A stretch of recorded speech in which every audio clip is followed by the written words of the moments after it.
अच्छा एक बात बताओ, हनुमान चालीसा में तो हनुमान जी की महिमा ही गाई गई, पर वर्णौ रघुवर विमल जस। कह रहे मैं राम जी का पवित्र यश वर्णन कर रहा हूं, राम जी का यश वर्णन कर रहे हैं और महिमा हनुमान जी की गा रहे हैं। क्यों? तुलसीदास जी बोले मैं हनुमान जी का स्वभाव जानता हूं, वैसे आएंगे ही नहीं बुलाने पर। एक ही है कारण उन्हें बुलाने का, ये कहो वर्णौ रघुवर विमल जस। हम राम जी के गुण गा रहे हैं, राम जी का पवित्र यश गाना चाहते हैं तो हनुमान जी तुरंत आ जाएंगे। क्यों आ जाएंगे? क्योंकि रामचरित सुनीवे को रसिया, रामचरित सुनीवे को रसिया, राम लखन सीता मन बसिया, राम लखन सीता मन बसिया, राम लखन सीता मन बसिया। वर्णौ रघुवर, और राम जी का नाम दिया यहां रघुवर।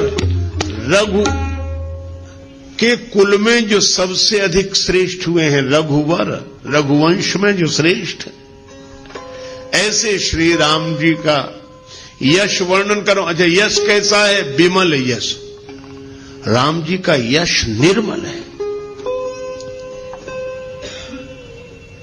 तुलसीदास जी ने एक जगह लिखा रामचरितमानस में कि भगवान के जो गुण हैं यह पवित्र धागा है। जुगुत वेद पुन पोई हई रामचरित वर ताग। वर माने श्रेष्ठ, ताग माने तागा, धागा। और कवियों की कविता हो ये कवित मुक्ता मणि चारु, कवियों की कविता मोती है। किसी ने तुलसीदास जी से कहा कि यह उपमा तो बड़ी विचित्र है, मोती कीमती होता कि धागा? तुलसीदास जी बोले कीमती तो मोती होता है। तो बोले कवियों की कविता कीमती है कि राम जी का चरित्र? तुलसीदास जी बोले राम जी का चरित्र। राम तुम्हारा चरित स्वयं ही काव्य है, कोई कवि बन जाए सहज संभाव्य है। मैत्री शरण गुप्त जी की यह पावन पंक्तियां सचमुच राम जी के चरित्र की ही विशेषता है। ठीक है, तो कवियों की कविता को मोती क्यों बनाया आप? राम जी के चरित्र के प्रेरक प्रसंगों को मोती बनाते और कवियों की जो श्रृंखला आई है कविता की उसको धागा बनाते। तुलसीदास जी बोले हमने जानबूझकर नहीं बनाया। क्यों? बोले मोती भले ही कीमती हो, लेकिन मोती की माला बनानी पड़ेगी तो मोती में छिद्र करना पड़ेगा। अब मैं राम जी के चरित्र को मोती की उपमा कैसे दे दूं? क्योंकि हमारे राम जी के चरित्र में तो कहीं छिद्र है ही नहीं, इसलिए मैंने मोती नहीं बनाया। हाँ, राम जी का चरित्र धागा है और यह धागा इतना अनंत है कि चाहे जितनी कवियों की कविता रूपी मोती इसमें पिरो दिए जाएं, पर इस धागे का कभी अंत होने वाला नहीं है। हरि अनंत हरि कथा अनंता। राम जी का चरित्र ऐसा पवित्र चरित्र है, तुलना नहीं करनी चाहिए, कोबड़ छोट कहत अपराध हो। पर राम जी अपने आप में अद्वितीय हैं। निरुपम न उपमा आन, राम समान राम निगम कहें। भगवान श्री राम से गुरुदेव विश्वामित्र जी ने कहा कि राघवेंद्र इस शिला को चरण छुलाओ, इसका उद्धार होगा। चरण कमल रज चाहते, कृपा करहु रघुवीर। राम जी ने कहा गुरुदेव आपके आगे, आप तो हमारे भी गुरु जी हैं, आप चरण छुला दें। गुरु जी बोले बात बड़े छोटे की नहीं है, मैं तुम्हारा गुरु हूं, मेरी बड़ी महिमा है, तुमसे भी बड़ी महिमा है, लेकिन अपने अपने विभाग की बात होती है।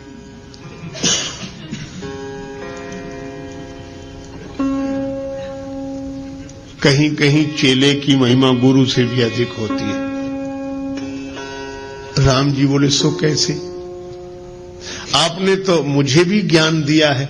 बोले बात ज्ञान की नहीं है राम, सुनो। क्या? कहा कि अहिल्या का जो पतन हुआ है यह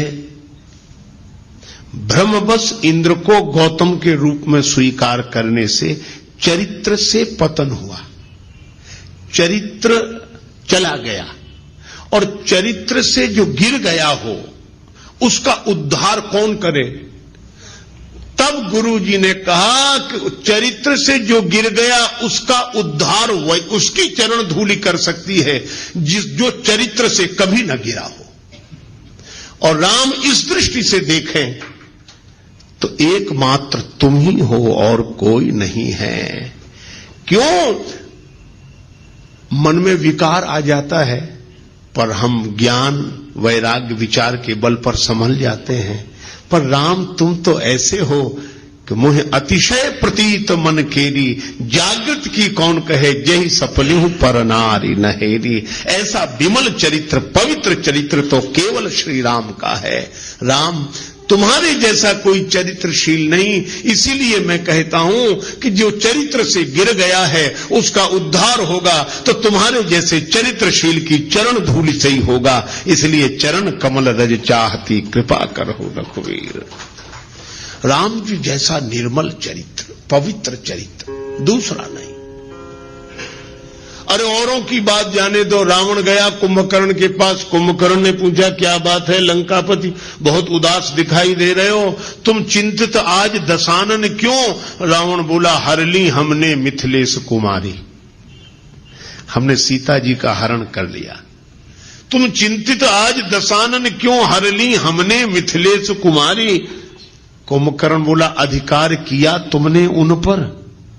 रावण बोला लखती ही नहीं वह और हमारी, वे हमारी ओर देखती तक नहीं। तब तुम एक काम करते, क्या महात्मा बन गए, उनका हरण कर लाए, तो राम जी का रूप बनाकर परमात्मा बनकर अधिकार पा लेते। नकली ही तो बनना था। रावण बोला कि बड़ी कठिनाई है। क्या? तब राघव ही न बने तुम क्यों? कुंभकर्ण ने पूछा। रावण ने उत्तर दिया इसमें हमको भय भैरव भारी, जब राघव रूप लगा बनने तब मातु समान लगी पर नारे। जब मैं राम जी का चिंतन करने लगा तो मेरे मन से वासना चली गई। ऐसा पवित्र चरित्र है राम का। विश्वामित्र जी ने कहा कि राम चरित्र की दृष्टि से जो पवित्रता तुम्हारे अवतार में है वह अन्यत्र दुर्लभ है, इसलिए मैं तुम्हारा गुरुजी हूं, पर अहिल्या का उद्धार तो तुम्हारी ही चरण धूलि से होगा। ऐसा राम जी का वर्णौ रघुवर विमल यश, ऐसा पवित्र चंद्र। देखो चंद्र कितना भी ऊंचा रहे पर फिर भी कलंक है, कलंक लगा है चंद्र में, घटता बढ़ता रहता है। लेकिन हमारे रामचंद्र ऐसे चंद्र हैं जो निष्कलंक चंद्र हैं, जिनमें घटने बढ़ने की घटना नहीं होती, सदा एक रस निर्मल पवित्र चंद्र श्री रामचंद्र हैं। तुलसीदास जी कहते हैं ऐसे राम जी का यश वर्णन कर रहा हूं। कैसा है यश का? वर्णौ रघुबर विमल यश। राम जी का चरित्र विमल है। अच्छा तो ये मन को क्यों सुधार रहे हो? निज मन मुकुर सुधार, कहा कि पवित्र चरित्र का वर्णन पवित्र मन से ही किया जा सकता है। सो न होए बिनु विमल मति मोहि मति बल अति थोर।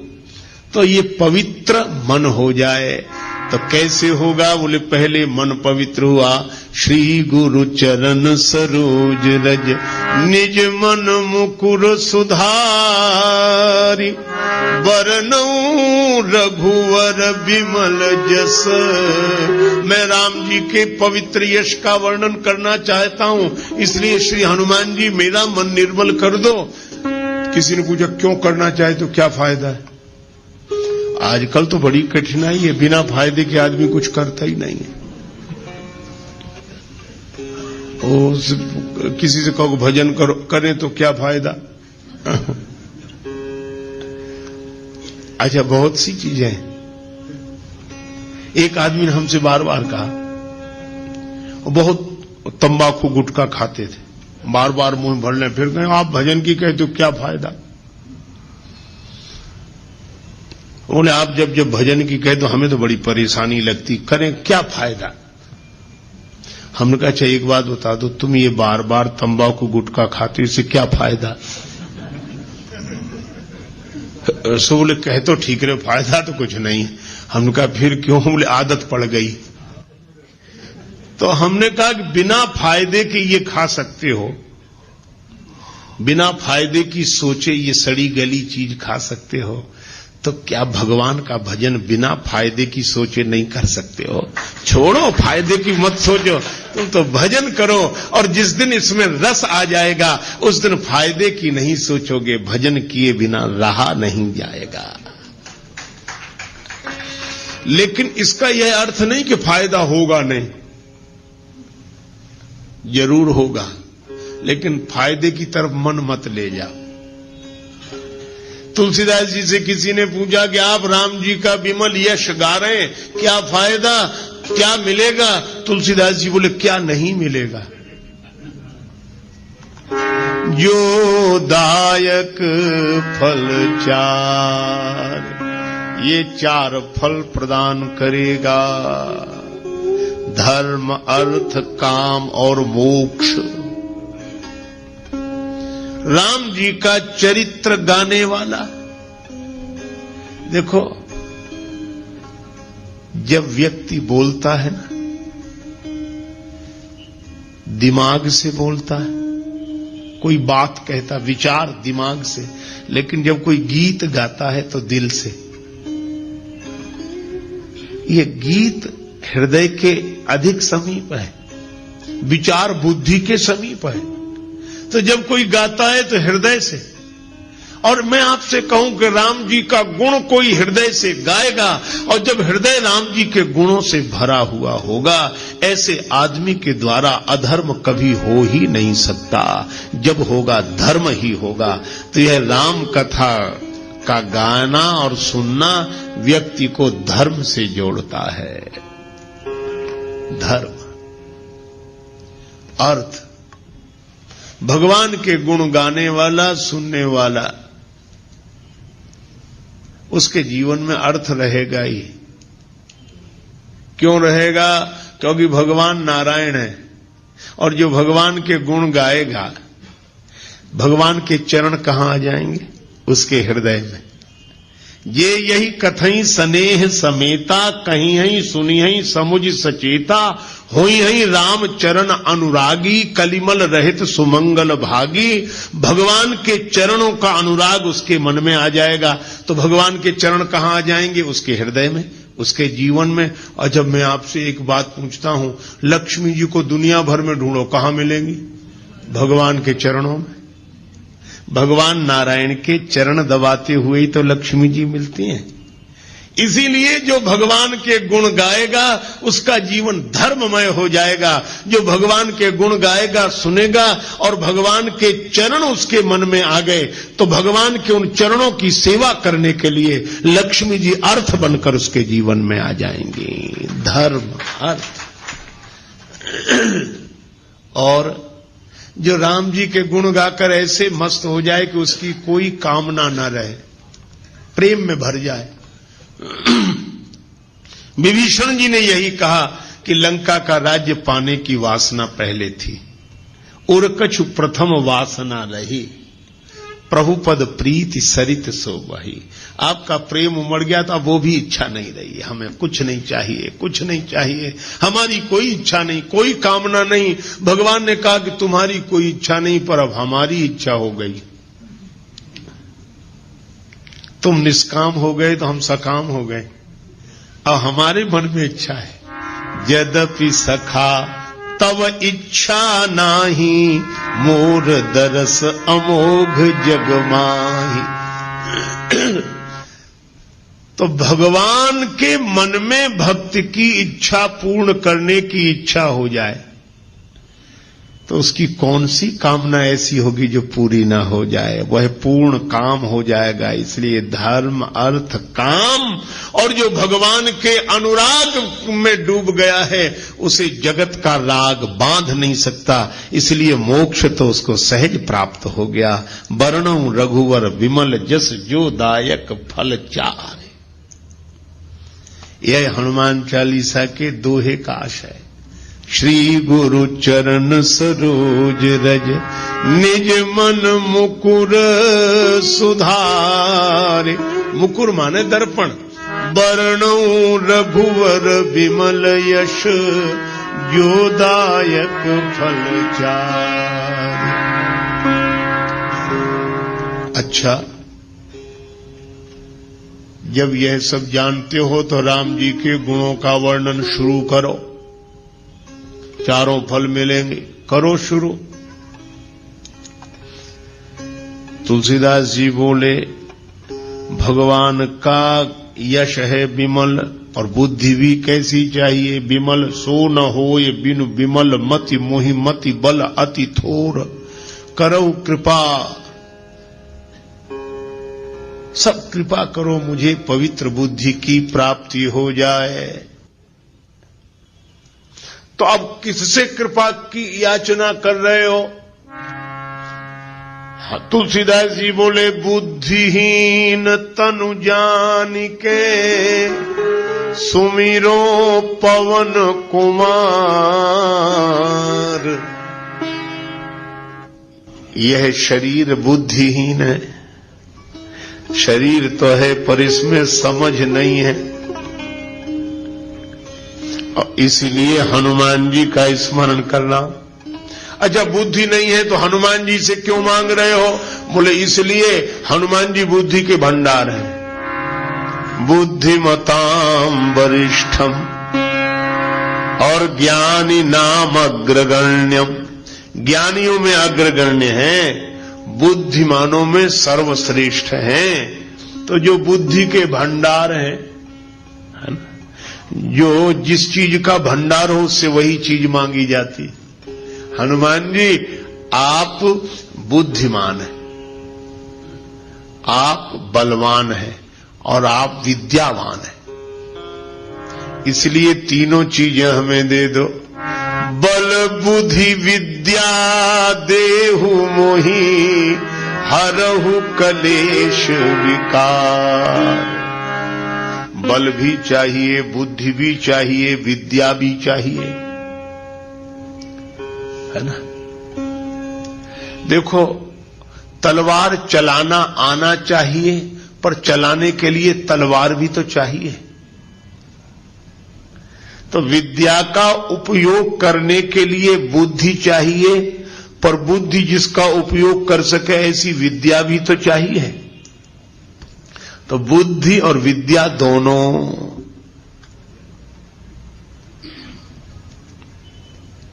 लेकिन बल भी तो चाहिए। बुद्धि का प्रयोग सही समय पर कर सके वैसी ताकत भी चाहिए, बल। और या यूं कहो कि बुद्धि बल के साथ बहुत आवश्यक है। बिना बुद्धि के बल लगाना ठीक नहीं है। बल का प्रयोग बिना अकल के करना ठीक नहीं। एक महात्मा कहते थे कि बल के साथ बुद्धि का प्रयोग अवश्य करो। क्यों? यदि बिना बुद्धि के बल का प्रयोग कर दिया तो दो ही जगह जाएंगे, या सेंट्रल जेल में या अस्पताल में। अकल नहीं लगाई और ताकत लगा दी, और इतने बड़े से लड़ गए जिसकी बराबरी के हम नहीं थे, लड़ गए और पिट गए तो अस्पताल में, और बिना अकल लगाए लड़ गए और दूसरे को ज्यादा सता दिया, पकड़े गए तो जेल में। इसीलिए बुद्धि का प्रयोग बल के साथ अवश्य करें, और यही कारण है हनुमान जी जीत गए, राक्षस हार गए। बल तो राक्षसों में भी बहुत है और बल हनुमान जी में भी बहुत है, लेकिन हनुमान जी में बल के साथ बुद्धि है, पर इन राक्षसों में बल तो बहुत था पर बल के साथ बुद्धि नहीं थी। बुद्धि होती तो बल होने के बाद भी क्या यह दुर्दशा होती जो हुई। इसीलिए बल के साथ बुद्धि, और बुद्धि बल दोनों हो पर विद्या हो। विद्या की परिभाषा क्या? सा विद्या या विमुक्तये, विद्या क्या? जो व्यक्ति के मन को अज्ञान के बंधन से मुक्त कर दे, उसका नाम है विद्या। विद्या मिल गई, इसकी पहचान विद्या ददाति विनयम। विनम्रता आ जाए तो समझ लो विद्या जीवन में आ गई है।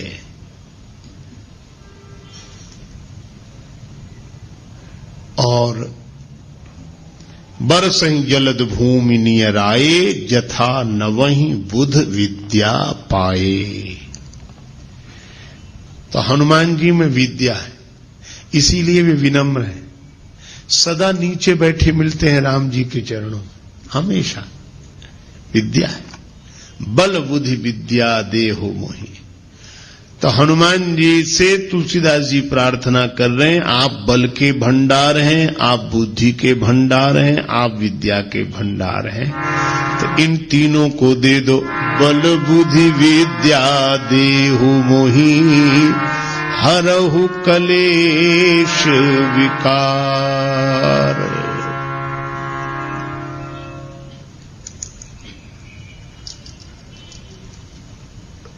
देखो, कलेश दूर हो जाए। राग द्वेष ये कलेश है। अभिनिवेश, अस्मिता, अविद्या, अविद्या, अस्मिता, अभिनिवेश, राग द्वेष, यह 5 क्लेश हैं योग शास्त्र के अनुसार। ये क्लेश मिट जाएं, विद्या होगी तो अविद्या नहीं होगी, विनम्रता होगी तो अस्मिता नहीं होगी, वैराग्य होगा तो अभिनिवेश नहीं होगा, और ज्ञान वैराग्य जब होंगे तो न राग होगा न द्वेष होगा। ये 5 क्लेश मिट जाएं। बल बुद्धि विद्या देहु मोहि, हरहु कलेश, और विकार, काम क्रोध मोह, लोभ मोह मद मत्सर, ये 6 विकार हैं, 6 विकार हैं। काम क्रोध लोभ मोह मद मत्सर। मत्सर का अर्थ है दूसरे से ईर्ष्या करना, मत्सर। मद का अर्थ है अभिमान। मोह का अर्थ है एक ही जगह रुके रह जाना, अटक जाना। देखो, कभी आपने देखा ना, किसी गीत की रिकॉर्ड बज रहा हो, ऐसे सुई चलती है उस पर, ग्रामोफोन पर, तो कभी कभी हम लोग बचपन में देखते उसकी सुई एक जगह अटक जाती थी तो उतना गाती रहती थी।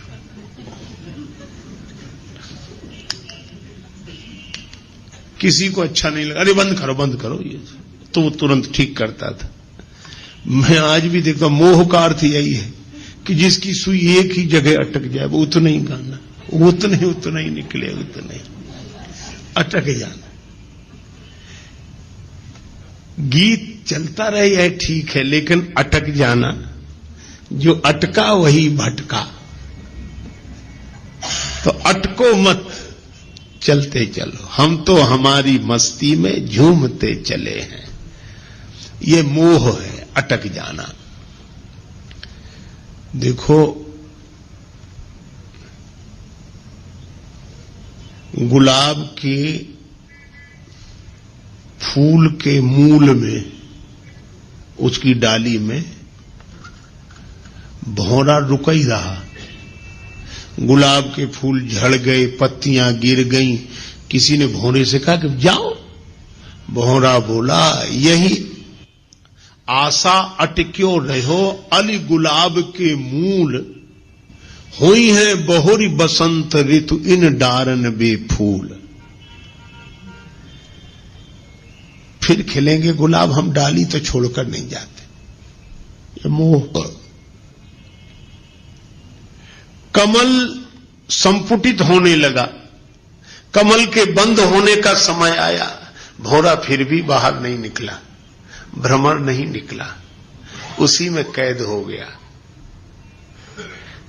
किसी ने कहा तुम तो काठ को चीर कर निकल जाते हो, कमल के कोमल पत्ते को चीर कर निकल जाओ।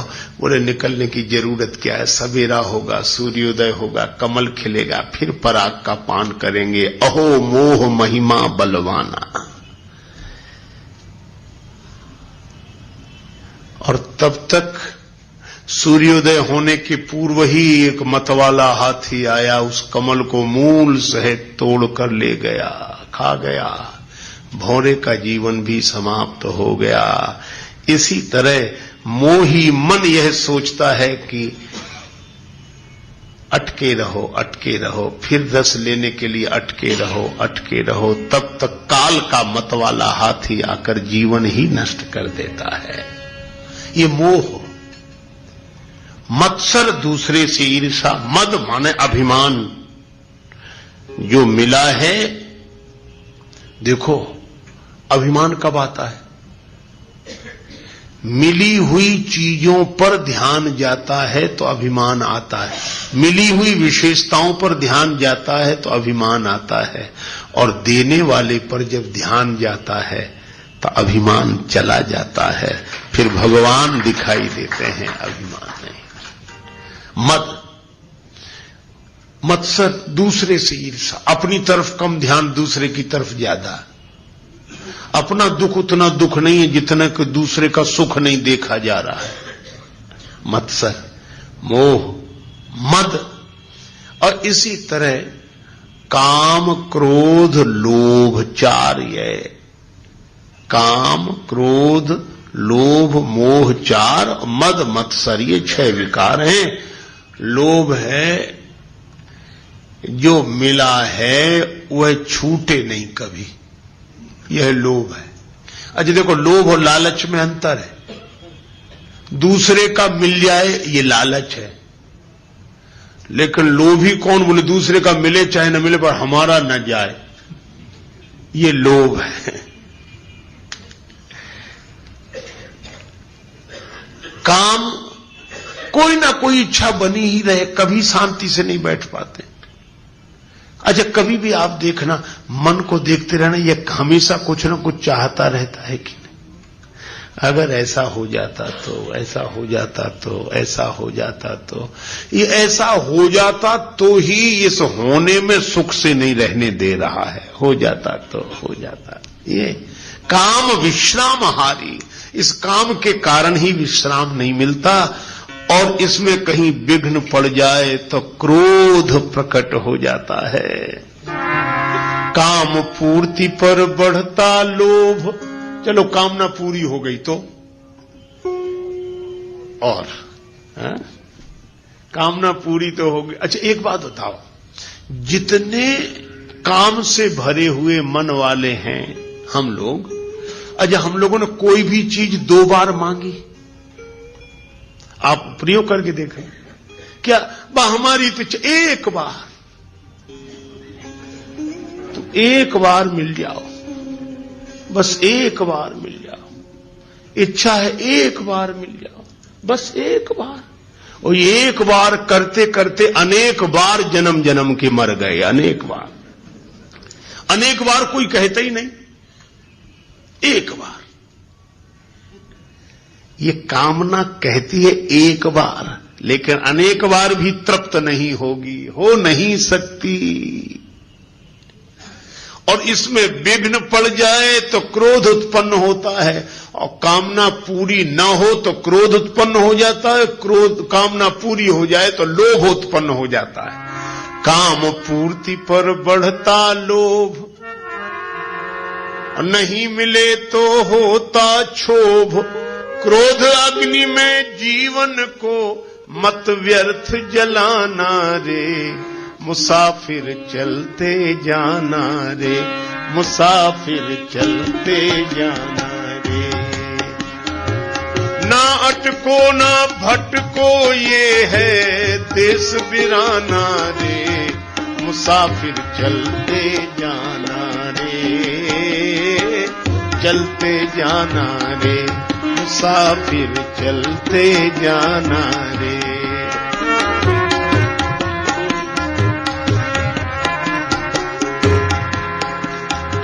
लेकिन अब एक कठिनाई है, हम आपको जो समझा रहे हैं पहली बार नहीं समझा रहे हैं, और आप भी पहली बार नहीं समझ रहे हैं। सब आप भी वही समझे हुए हैं और हम भी वही समझे हुए हैं। पर जब मौका आता है तो ये समझ काम देती है। आपकी तो देती होगी, हमारी तो नहीं देती। लेकिन अभी तो समझ ठीक है, पर भगवान की माया इतनी विकट है, ये माया तेरी बहुत कठिन है राम, ये माया तेरी बहुत कठिन है राम।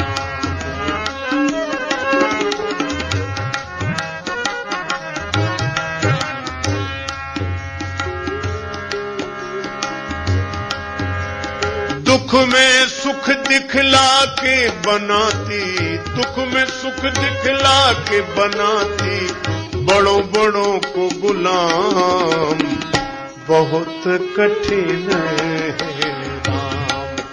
ये माया तेरी बहुत कठिन है राम, बहुत कठिन है राम।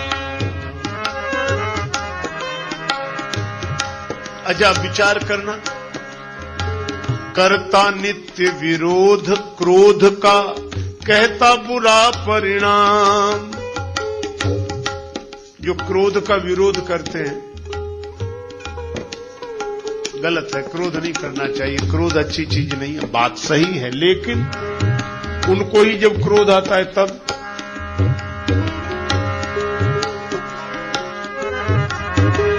होता क्रोधित स्वयं तो होती, वाणी बिना लगाम। ये माया तेरी बहुत कठिन है राम, ये माया तेरी बहुत कठिन है राम।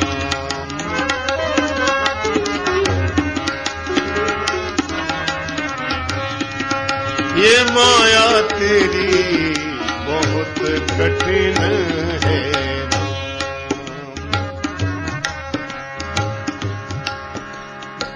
रक्त मांस हड्डी के ढेर पर मढ़ा हुआ है चाम। रक्त मांस हड्डी के ढेर पर चढ़ा हुआ है चाम। सभी जानते हैं, लेकिन देख उसी की सुंदरता, देख उसी की सुंदरता, हो जाती नींद हराम। ये माया तेरी बहुत कठिन है राम, ये माया तेरी बहुत कठिन है राम।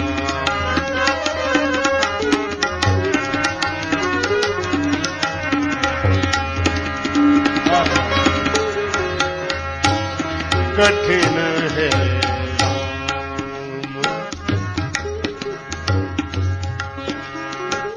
मृत्यु देखता है औरों की रोज सवेरे शाम भवन बनाता ऐसे जैसे हरदम यहाँ मुकाम ये माया तेरी बहुत कठिन है राम ये माया तेरी बहुत कठिन है बहुत कठिन है राम राजेश्वर प्रभु तुम करुणा निधि मायापति है नाम राजेश्वर प्रभु तुम करुणा निधि मायापति है नाम नाथ निवेरो अपनी माया नाथ निवेरो अपनी माया जीव लहे विश्राम बहुत कठिन है राम ये माया तेरी बहुत कठिन है ये माया तेरी बहुत कठिन है ये माया तेरी बहुत कठिन है राम इसलिए जानने के बाद भी जिसके कुप्रभाव से हम मुक्त न हो पाए जिस वजह से उसी का नाम माया है सो दासी रघुवीर के समझे मिथ्या सोपी हम समझ गए कि मिथ्या है तीन काल में नहीं है पर छूट न राम कृपा बिन नाथ कहूं पद रोप कागभूषण जी कहते हैं गरुड़ जी मेरा अनुभव है निज अनुभव अब कहूं खगेशा बिनु हरि भजन न जाहि कलेशा इन क्लेशों से और विकारों से मुक्त होना पुरुषार्थ का परिणाम नहीं है प्रसाद का परिणाम है किसी का कृपा प्रसाद का परिणाम है इसीलिए तुलसीदास जी कहते हैं कि मैं जानता हूं कि ये क्लेश है और ये विकार हैं पर जानकर भी मैं इनसे मुक्त नहीं हो पा रहा हूं इसलिए दीन होकर हनुमान जी महाराज मैं आपकी शरण में आया हूं इसलिए आप कृपा करो क्या बोले इन क्लेश और विकारों से मैं तो मुक्त नहीं हो पा रहा हूं पर आप बल बुद्धि विद्या देहु मोही लेकिन ये बल बुद्धि विद्या मिलने के बाद भी ऐसा ना हो कि जीवन वैसा ही बना रहे तो और क्या करें कहरहु कलेश विकार हमारे क्लेशों को और विकारों को दूर करें ऐसी तुलसीदास जी ने प्रार्थना की हनुमान जी से हरहु कलेश